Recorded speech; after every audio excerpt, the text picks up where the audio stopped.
just passed one, but there's Yes. still $15 million in the hole. Sure. And now with your statement yesterday that, education cuts are imminent, they feel betrayed. Well, I would suggest that they get on the phone and call their representatives in the Senate and express their concern to them. All we need are 5 Republican votes in the Senate.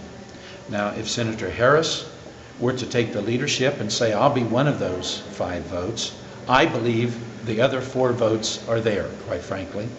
And so the Senate is an independent body, and I am limited in my ability to force either the House or the Senate to do anything. They are independent legislative bodies, and I respect that.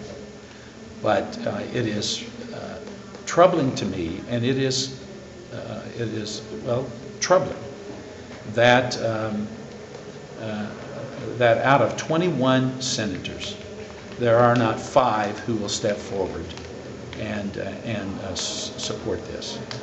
Governor, is the clock ticking? In your estimation, does it have to be completed by Friday? Yes, it has to be completed by the end of December. So you're going to hold session on Christmas Day? Well, I think we should, if that's necessary. I would hope that would not be necessary, but I think we should. As I said, this is really important to the future of our state, and it's more important than any individual member's personal schedule. I don't say that, hear me out here. I don't say that to be threatening or to, express any kind of macho attitude. That's not where I am here. This is too serious to engage in that kind of political back and forth. But I just believe that we've got a responsibility to the state of Ohio. We all were elected. We took the oath of office, and the people who sent us here expect us to care for them. And so nothing is more important right now than solving this budget problem. Is it safe to say that all the education reforms that you wanted to put forth will basically be put on the back burner, such as all-day kindergarten and things like that? Listen, if we face an $851 billion shortfall, which could, and I say could, turn into nearly a $5 billion shortfall, everything is at risk. Some of my Republican colleagues in the Senate, Senator Houston especially, has talked about his support for the Race to the Top effort.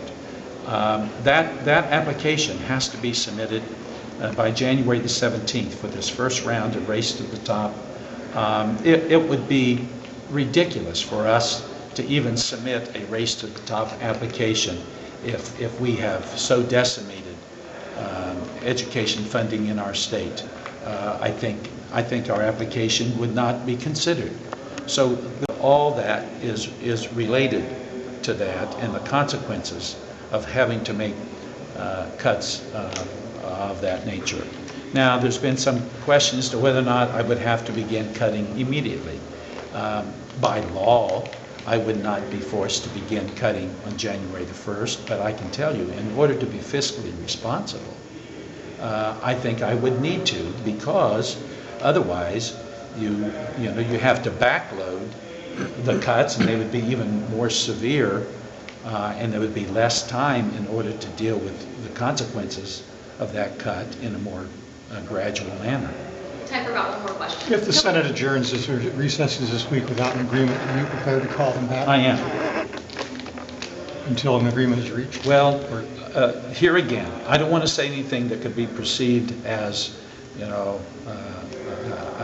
an unfair threat. But I can say to you that I believe we should stay here until this is resolved. Governor, I don't understand. If you want construction reform, and some of the Republicans want construction reform, and some of the Democrats want it, why not just shoehorn it in, get it over with, and go open your Christmas presents?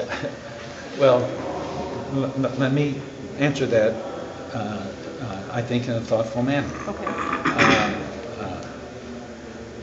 you could ask the Senate why they're insisting on construction reform when it really has nothing to do with balancing the budget and ought to be considered as separate legislation. That's one answer that I could give you, but I think the better and the more accurate answer is there is no construction reform bill. There have not been there has not been vetting. There's not been hearings. This is a complex matter, and to throw this out as a demand at this stage is just unreasonable. I also want to point out that I think it's been perhaps 10 weeks since the House passed 318, so the Senate has had 2 months to deal with this issue, to introduce construction reform into the Senate, or to bring forth a plan that they are willing to vote on. The Senate is the majority party in the Senate, and yet they will not bring forth their own bill and vote for it. And, am I unfair here? It seems to me that I'm just pointing out some things that are, that are reasonable to point out, given the fact that we're in these circumstances. Governor, even if you should decide on your own right now that you wanted to go with construction reform, could you deliver Senate and House Democrats behind that as well? I can't. These are independent bodies. Listen, if I could resolve this on my own, I would resolve it, and probably would have done so some time ago. I'm trying to be respectful of both chambers and both parties. And as I said, there are Republican senators who do not want to vote for construction reform and will not vote for construction reform. And that's a fact of life. Order them back, and you have the power to basically say to legislators, you must be here. That would be an official act, an official order. And well, I can tell you that I've had my legal staff research all of that just as a contingency. And I believe I have that authority, but I don't want to engage in saying what I will do if. I am just encouraging them to stay here until this is resolved. Okay, thank you. Thanks, everybody.